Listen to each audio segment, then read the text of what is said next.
আজকে যেটা শিখবো সেটা হচ্ছে নেমাটোডা পর্বের বৈশিষ্ট্য খুব সহজেই ছন্দের মাধ্যমে মনে রাখার টেকনিক।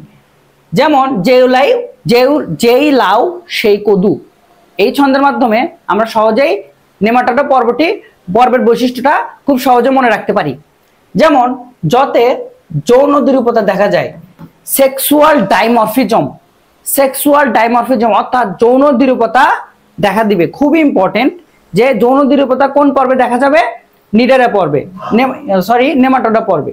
তারপর ইলাস্টিন, এদের দেহ ইলাস্টিন দ্বারা নির্মিত, অর্থাৎ দেহটা টানলে কি লম্বা হয় আবার পূর্বাবস্থায় ফিরে আসে, সেটা হচ্ছে ইলাস্টিন নির্মিত।